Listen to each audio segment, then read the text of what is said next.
Welcome to the Women's Table, the place where women are given a seat at the table. Here we have open-hearted conversations about the issues that matter to women. My name is Tina de Keyzer. Let's get started. Hi everyone, welcome to another episode of the Women's Table. Today at the table we have a very special guest and one of my returning favorites, Miriam Lancewood. Miriam has been on the show before, twice. In 2023, we talked about her book Women in the Wilderness. In 2024, we talked about her book Wild at Heart. And today, we're here to record our third episode together. And we'll be diving into her latest book, Alone in the World, How to Find Courage and Clarity in Uncertain Times. Miriam, welcome back. I'm so happy to have you here again. Well, thank you very much for having me. Pleasure. Okay. So our first conversation in 2023, Women in the Wilderness, was one of the most listened to episodes on Spotify in 2023. We made it to the top 10. Wow, fantastic. It's amazing. Yeah. So what did you want to share? Because you already wrote two other books. What did you want to share in Alone in the World that you hadn't yet expressed in your previous books? Well, it wasn't my idea to write a third book. It was the idea of my publisher. And she suggested to write about the uncertain times in which we are living. Mm-hmm. People perceive that there is a lot of risk at the moment with war going on on all sides, and other disasters that might be coming our way. And she said, Miriam, you seem to have the right mindset for survival. Could you write a kind of a guidebook for people who are living in a city and getting very insecure? And what can they do to practice or to prepare themselves for these calamities? Okay. And I said, well, it's not really my genre to go and write a handbook, like do this and do the next thing. I said, the only thing I can do is write another memoir.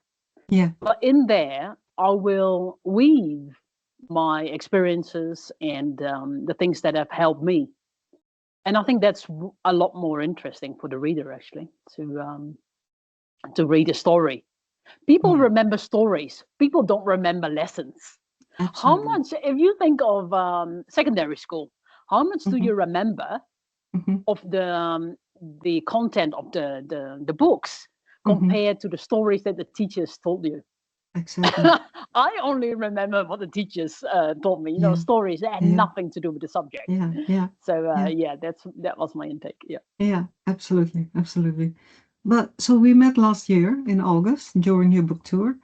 You were in the Netherlands. You wrote in my book, because you signed the book, Between Freedom and Safety. So what do these words mean to you individually and in combination? Yeah, between safety. Yeah, it's a little bit between order and chaos, isn't it? It is to find a balance between to feel secure and to feel like life is an adventure. There's a fine balance. And it's an art to walk that road. Because if you are too safe, life is becoming very boring. Absolutely. And if it's too dangerous, you're living in anxiety, in fear. So how to find that middle way? That is my task, and for everyone, I think. Yeah. Yeah, because I looked it up on Google, and this is what I found. Between freedom and safety refers to the ongoing balance or dilemma between two fundamental values, the space to do what you want to do, and protection from danger and risks. Yeah. Does this align with your way of life? Yeah. Yeah. Pretty good. Yeah. That's a good answer of AI mode. Yeah. He's pretty smart. Absolutely. Because you want to live in freedom, you want to live the life you want to live. But it also means, and that's something I've read in all of your books, that you sometimes end up in very unsafe situations, like hitchhiking. One Yeah. time you got into a car with a guy who had dementia, and you wanted to flee the car as soon as you could. But you also mention situations that you are in a car with some man which you feel unsafe with, and still you continue to choose this way of traveling. Yes, yeah, indeed. I love hitchhiking. It's very Yeah, risky. yeah, It's very risky. But most of the times it is going really well. yeah, And actually, nothing ever happened to me. Nothing bad ever happened. no, And I believe that I get picked up by the right people. Because yeah, if I didn't, I would never go hitchhiking, of course. no, no, But the exciting thing is that you just never know what's going to happen, where you're going to end up. And I believe that the vast majority of people are very, very good people, and yeah, they help each other.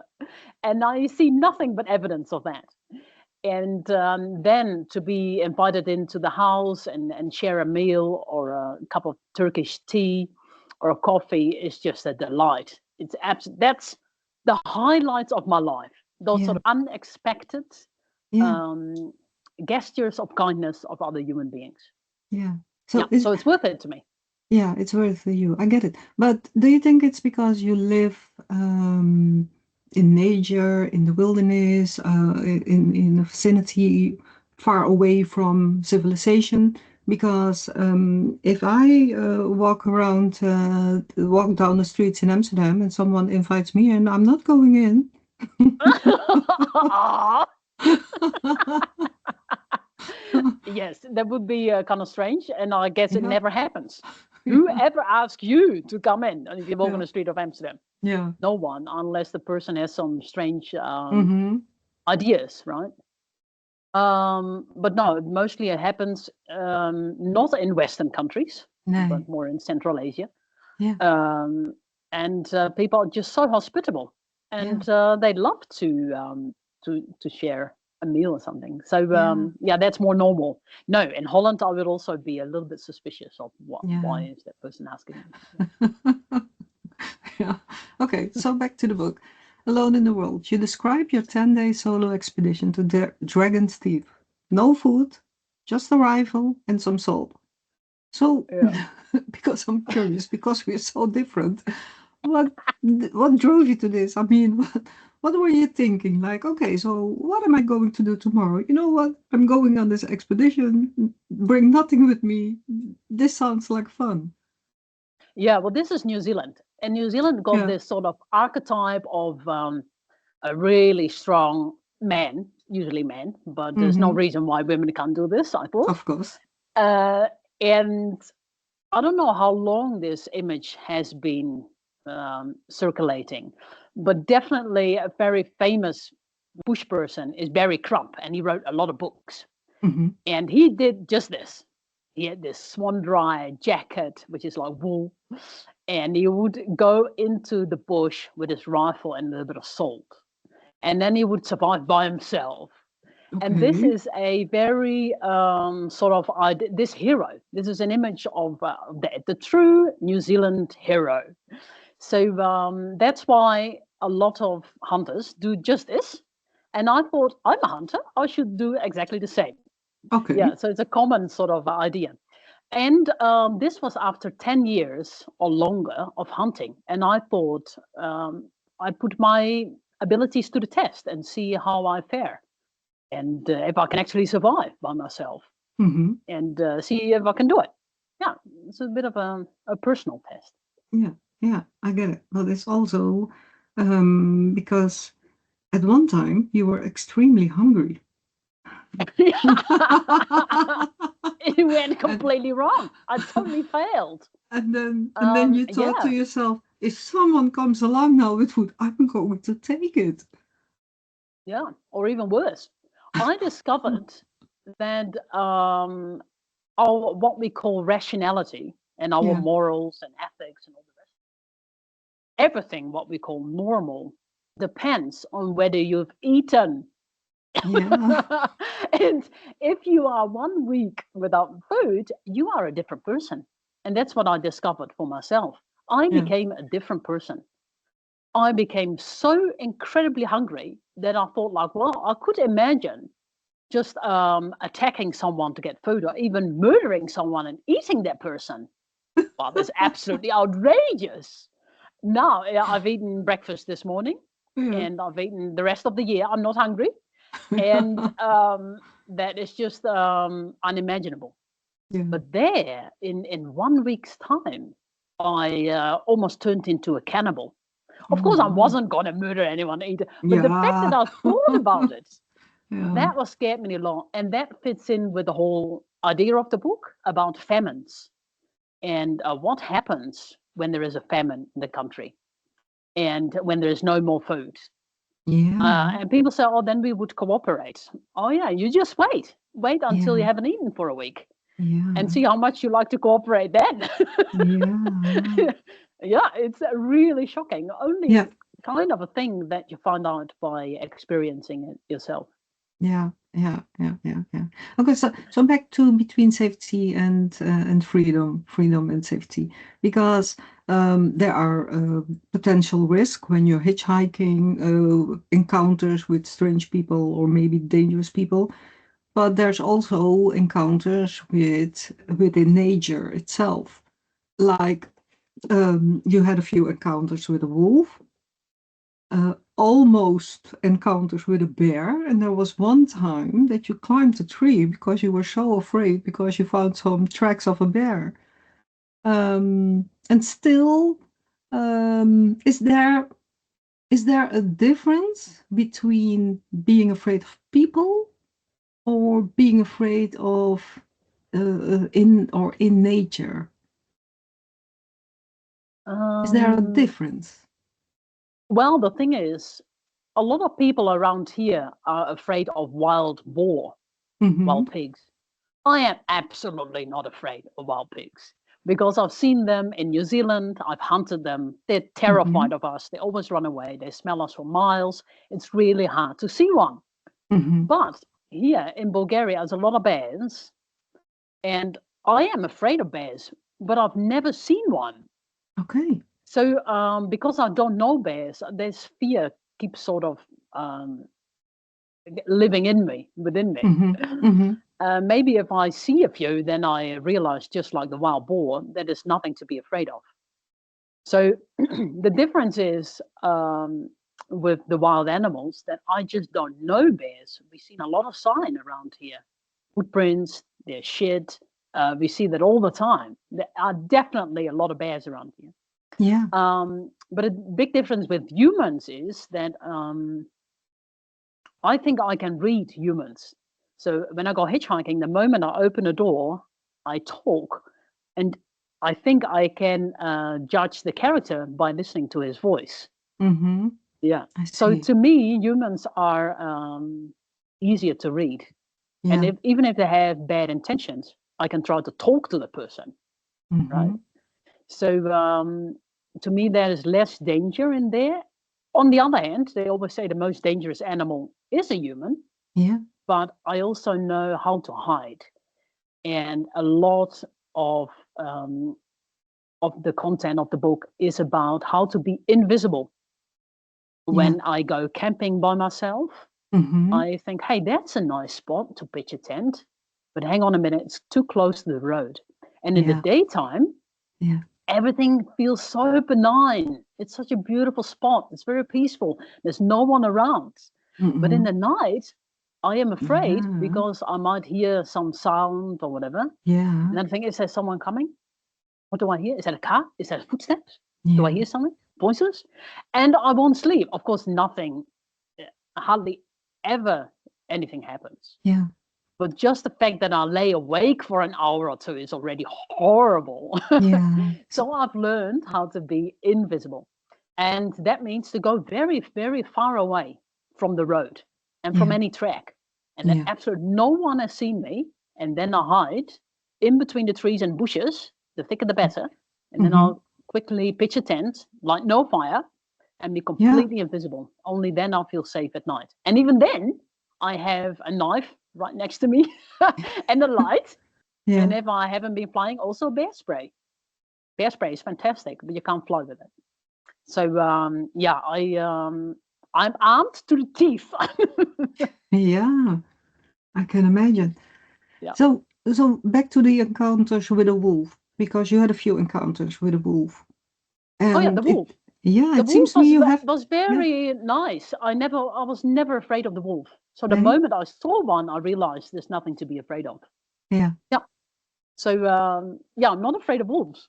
No, Only so, bears that I've never yeah, seen. yeah. So that confirms what you just said, because maybe the wolf sensed that you, he shouldn't have to fear you as well.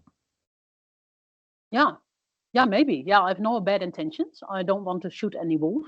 And I think the animals indeed can sense Yeah, my intention. yeah, Yeah, I've seen that with hunting in New Zealand too. yeah, Yep. yeah. Okay, okay. So let's talk about Peter. Mhm. Because in Wild at Heart, you talk about Peter's kidney failure in Australia. And at one point you decide to no, let's start again. You talked about Peter's kidney failure in Australia. How did it feel to consciously choose a life in the wilderness despite the risk? Because Peter refused any form of um, treatment. He didn't want a transplant. He didn't want any kind of medication. So he decided to live with you in the wilderness in spite of everything. So how does that feel to consciously live in a wilderness despite of the medical risks? Yes, and his refusal to get medical assistance or help or even advice. Mm-hmm, Yes, mm-hmm. Peter is very stubborn. So I can say, look, Peter, we should get a doctor or do some tests, see how you are going. Go to the hospital, or even when it gets really bad, get an Yeah, ambulance somehow. yeah. Every single time he says no. Mm-hmm, He says, I either live or I die, mm-hmm, and that's it. mm-hmm. And I can't do anything about it. Even if I insist, he would absolutely refuse. He does Mm-hmm. not want to go back to the hospital. So the initial kidney failure was now almost 7 years ago, I think, Yeah, yeah. 2018. And he had a horrible time, 5 weeks in hospital. He couldn't sleep because of the Mm-hmm, noise. mm-hmm. All the endless tests and the endless medicines that they gave him, 20 different tablets. He thought those medicines do me more harm than good, and Yeah. everything was side effects. Mm-hmm, So he decided not to have anything anymore and let the body recover by itself. He said, look at a tree. If a branch falls off, the tree is recovering the moment yeah, it falls off. So why can the body not be the same? yeah. Because within life seems to be this innate power to live and recover and to choose life every single second of the day. So Mm-hmm, he takes that as a power to recover. And he thinks, well, if I get a heart attack or stroke or whatever, then that's it. That's part of life. He always says, got to die someday. yeah, What does it matter if it's now or next year? Yeah, I don't know. yeah, Of course, it matters to me because I have yeah, an extra year. yeah. But on the other hand, he's right, of course, Mm-hmm, that it's about quality, not quantity. yeah, Yeah. yeah. I understand. But in Bulgaria, you live not really in the vicinity of a city, or yeah, maybe a village, but it's an hour walk or something like that. So if something happens, because something did happen, you Mhm. write about it in Alone in the World. He gets ill, so he gets ill again. He nearly dies. Yep. You cannot call an ambulance whether he wants it or not, because the ambulance cannot reach your home. Yep. And it's too far away for you to carry him to the village or whatever. So he seems to me he seems at peace with whatever comes his way, if he gets to live, or that it's his time to move on to the other world. So what does it do with you? Do you think that when the time comes that you will be at peace with this as well? I hope so. Yeah, I don't know. yeah, But indeed, what I described in Alone in the World is yeah, a heart attack, yeah. because a side effect of kidney failure is very high blood pressure Mm-hmm, and all sorts of other complications in other organs. And a doctor told me 7 years ago that mm-hmm, it's most likely he will die of a heart attack or a stroke rather than kidney failure. So I knew this was coming. So yeah, every morning I think, is he still breathing? Is he still alive? yeah. Oh my. Almost every morning. And in Yeah. the beginning, it frightened me, the thought. And then I would always think, like, what am I going to do if he dies, if he's Mm-hmm, dead right now? mm-hmm, Tomorrow will be his funeral, as is the custom here in this Muslim region. mm-hmm. And then what am I going to do? Am I going to live here alone, here in this faraway place at the end of the world? Yeah. All those other thoughts as well. What am I going to do on my own? But I don't know how I would react to his death. The only thing I can say is I had plenty of warning. If Yeah. somebody is prepared, it's Yeah. me. Yeah. Yeah. I I get it. hope that helps. Yeah. But on the other hand, it might not help at all. Yeah, I might be Yeah. totally devastated and Yeah. completely knocked down. Yeah. Yeah. Yeah. Yeah. Because there's an age difference between the two of you. It's 30 years, I guess. Yeah, a vast Yeah. age difference. Yeah, we are different generations, Yeah. and that's another thing. He is. I feel it a lot more now that he is a different Yeah. generation. Yeah. He is now 73, and in your 70s, 72. In your 70s, you really start to feel your age. Is my Mm-hmm. observation. Mm-hmm. I see it in my parents as well, and I am still feeling strong and fit and youthful, and so relatively there is a bigger age difference now. Yeah.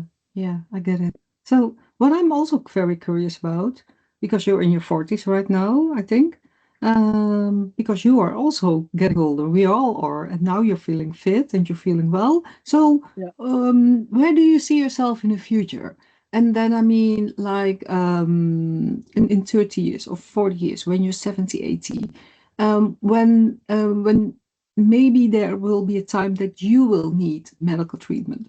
Will you be like Peter? No, I'm going to stick here and I'm going to stick in nature, or will you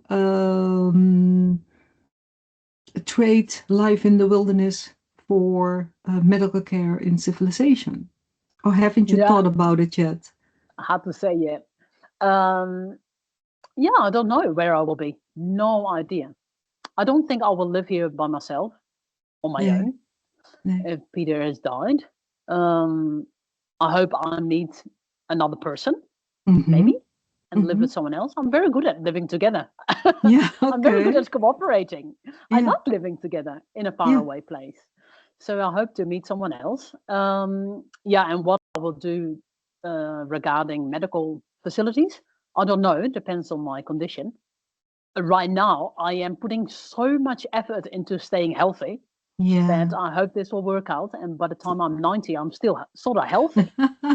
Still hiking, climbing mountains. Yeah, but it's very unpredictable. Yeah. We live a few kilometers from a village, and Mm-hmm. every year more people die because they're all old. But the Yeah. strangest thing is we can never predict who will die. And it's often the person who's the most young and fit looking, and the Okay. one who, the alcoholics and the decrepit and the people with cancer, they live on and on and on. Mm-hmm. So, in other words, death is very, very unpredictable. Yes, it is. So, who knows? Yeah, Yeah. Yeah. Yeah. we don't know. You don't know. No. Okay. So you often travel with others. Like Sophie joined you on a trip to the Himalayas, Nanette or Pippi, and Bob to Tajikistan. Mhm. So how do you look at the intense friendships that you built during those trips, and the way you depend on each other? Yes, it's very intense. That's exactly the word. Mm-hmm. Because you're living so close together. Mm-hmm. People and I were sleeping in a very, very small tent together. So yeah, we're like sisters. It's amazing. And you get to know each other so well. Yeah. Um, Even in the end, especially with people, we start to almost think and dream, have the same dreams and Yeah. think the same things. And that shows how the mind absorbs Mm-hmm. moods and even thoughts of other people around. So we're not as individual as we think. And No. that's, of course, a great thing, but we're so influenced. But I love it because I learned so much from other people. Mm-hmm. Peter and I have been together 20 years now, and I know so much Yeah. from him, about him, with him. I know everything with him. And it's also very good for me to learn from other people that include other cultures, including my own, because I haven't spent much time in Holland for so long. So it was interesting to be with Pipi and see Yeah. also part of me of the Dutch culture. Yeah. And Yeah. I am very much Dutch, of course. Yeah, Yeah. that was a Yeah. funny discovery. Yeah. So Sophie and Pippi, do you still talk to them? Are you still in contact with them, or was it just a one-time travel buddy, or are they friends for life? I'm just curious. Yeah, yeah, definitely friends for life, it Yeah. seems, because we shared so much. Yeah. Then we are still very much in contact. Yeah, Sophie Hilaire as well. Yeah. She is from America and now lives in Kentucky, and Mm-hmm. she is homesteading. And this morning I got a long voice message from her all about Oh. the falconry she's doing and Yeah. exciting things. Yeah. So yeah, very, very good. Okay. Okay. Yeah. So, what was your purpose of writing Alone in the World? Do you want to show people how you survive in the wilderness? Or is it about giving them practical tips for people who think about going for a hike or temporary living in the wilderness?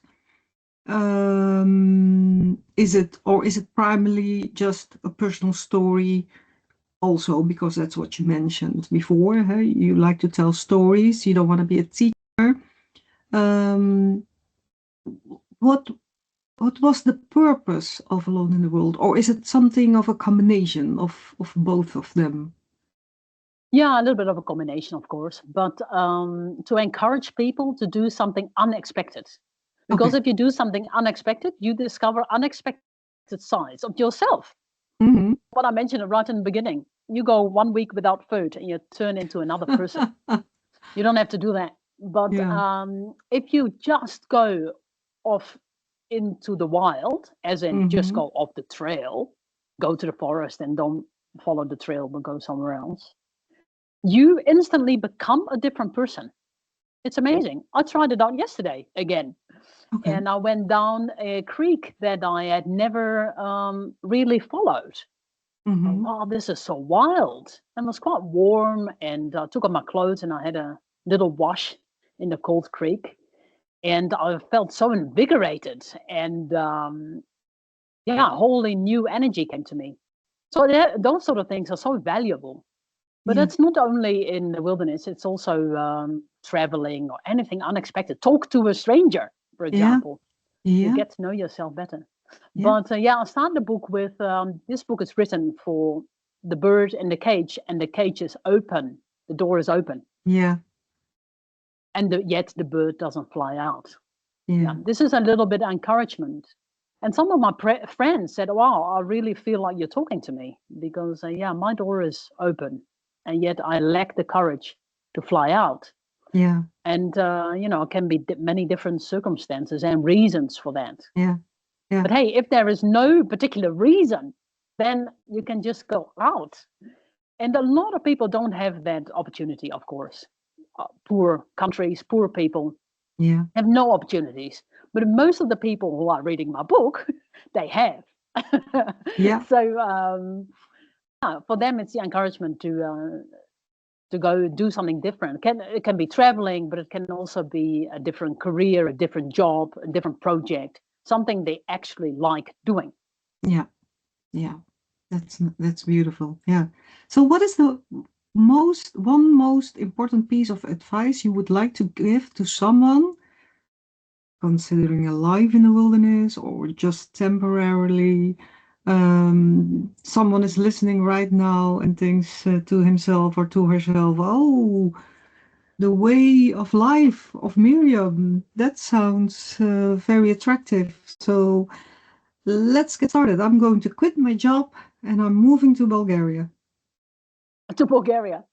Uh, yeah, indeed. Well, they should absolutely do it. It doesn't have to Yeah. be Bulgaria. It can be anywhere as long as it's not so crowded. I think Mm-hmm. that's the main thing, to have a little bit of space. So that Yeah. can also be Scandinavia or Portugal or wherever other Mm-hmm. people don't go. But people don't go there for a very good reason. So it's going to be tough. It's going to be Yeah. cold, wet, miserable. Yeah. That's Yeah. why people are not living there. They Yeah. find it too tough. Yeah. So then the question is, can you handle it physically? Mm-hmm. Because right now it's winter here. It's been a long winter already, and we often are cold. Now, Yeah. if you find that miserable, then I would suggest not to come to the Yeah. Rhodope Mountains Yeah. because it's just suffering, and Yeah. that's then you miss the point, of course. Yeah. So the whole attitude is, if you go for comfort, then you may as well stay in the city Mm-hmm. and among other people. There you have physical comfort, but in my opinion, psychological discomfort. And Yeah. here it's the other way around. Here is psychological comfort and physical discomfort often. Washing in freezing cold water, or Mm. not be able to wash your clothes, or bedding, or Yeah. yeah, that's tough sometimes. But yeah, Yes. it's worth it to me. It's perfect to you. Yeah. Okay. Okay. Last question. So you've lived in the wilderness for over 20 years now. So what I was wondering, and I already asked you this question, but is it because you keep traveling, you keep hiking, you keep going to strange places, climbing mountains? Is it a craving for adventure? Has it become a way of life? Something that keeps you moving, or are you just deep down just a nomad? The question is, why am I living this way for so long? Yeah, yeah, Um, yeah, I think I am quite nomadic. Yeah, yeah. the explorer's gene. Somebody um, discovered that there is actually a gene called explorer's gene, the one who wants to keep on wandering. Yeah, Yeah, that's probably me. yeah. And also just the sheer beauty of the place. I Okay. like to live in beautiful places. Mm-hmm. And nature to me is just astonishingly beautiful. Yeah. And if you have the choice, why not live there? Like where I Mhm. was yesterday, big waterfall that I've never seen, all the Yeah. moss on the stones and little sunny spot that I found. Yeah. It's so beautiful. So yeah, to live in beauty, Mm-hmm. that's also a big thing. And I find in myself this urge that I want to get away from people. Yeah. Sometimes I even find this too much civilization, this Yeah. place that we're living now. We hardly ever see anyone, only if we do shopping. But I still find it sometimes too close to civilization.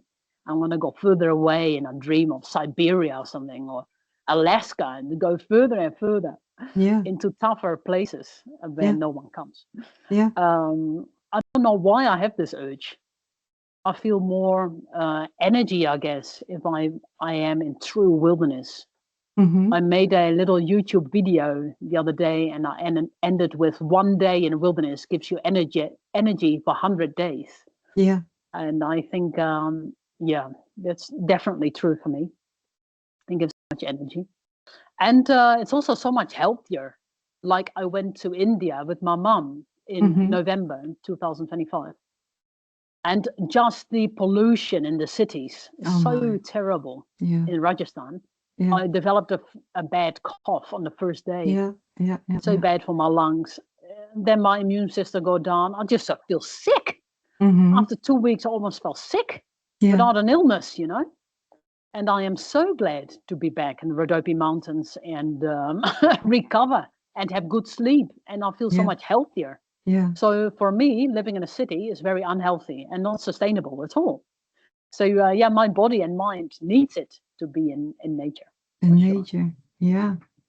Well, don't you think that because you just mentioned physical comfort, that we are, and I'm one of those people I'm talking about, that we are all stuck in this way of life, having a home, buy a house, a car, all kinds of possessions, that we are afraid of losing it, and that living in nature feels like having nothing at all, Yeah. because you get rid of all the physical possessions. Yeah. Well, that's the freedom is another word for nothing left to Yeah, lose. Yeah, yeah, we have nothing at all. yeah. That's right. And we are so conditioned that we accumulate more stuff and then we are safe. Mm-hmm, The mm-hmm. more you have, the safer you are. Material possessions equals security. Yeah. But I've seen through the fallacy of that. And it's not true. Okay. Quite the opposite. The more Explain. you have, the more Yeah, you are afraid to lose, yeah, right? that's true. And then you live with fear. And also, if you have a car, for instance, you have to look after the thing. You have Mm-hmm, to pay registration and mm-hmm, tax and all the rest of it, and petrol and maintenance. And mm-hmm, before you know it, you're worried about it. mm-hmm. And so that's what I want to prevent, that possessions possess me as a possessor. Yeah, So it takes up a little space in your head, all those possessions. yeah, yeah, So the less I have, the better. Yeah, I want to live with less. But that's a very Western thing. In the yeah, West, we are so rich that we can yeah. now say, hey, you know what? It's not cool to have everything. It's much cooler to have nothing. But in poorer countries, they would never say that. And they would not live voluntarily, so primitively in the forest. No way. Yeah, no way. No, Yeah, no. okay, okay. Famous last words. What would you like to say to our audience? Famous last words will be, let's give luck a chance, Okay. which is actually a way of life. So Mm-hmm. my mum and I were hitchhiking in India, Yeah. and we could take a taxi. That would be €100 to get way up the valley where we wanted Oh to be. my. And then we thought that's a lot of money, especially in India. Mm-hmm. You know what? Let's give luck a chance and go hitchhiking. And I thought Okay. that's a very good slogan to remember. Let's give luck a chance for everything that you need in your life, whether it is a new job or a product, or Yeah. things like you lost your jacket. Instead of buying a new one, you think, well, let's give luck a chance, and you might find it again. Yeah. And so since that day, I thought it so often, let's give luck a chance. Yeah, so it's almost like a way of life to allow for a little bit of luck, which Yeah. we often don't because we want to control the situation. We lost Yeah. something, we buy a new one. Yeah. We get insurance. We make sure we get there. We organize Yeah. transport. We organize Yeah. everything, Yeah. and we never leave space for luck. So Yeah. Okay. So let's give luck a chance. Does that yeah, equal take a risk? yeah, take a risk. Yeah, but it Have some often fun works and out take a well. risk. Yeah. Yeah, because it's such a positive mindset Yeah. that sort of radiates into the Mm. environment around you, and then you'll see, you'll get lucky. Okay. Okay. Yeah, Miriam, thank you for another fascinating and inspiring conversation. yeah, you're very welcome. Um, yeah, the first two times we had a conversation, those were audio podcast episodes. And now the third time it's a video podcast, so I'm very happy to see that everyone can see the glow on your face. Uh, Yeah. so third times is a charm. So let's see if we can make it to the top 10 again. Mhm. We give So luck a chance. let's give luck a chance. So That's right. yeah, so reading your book has taught us that surviving in the wilderness isn't just about finding food or pitching a tent.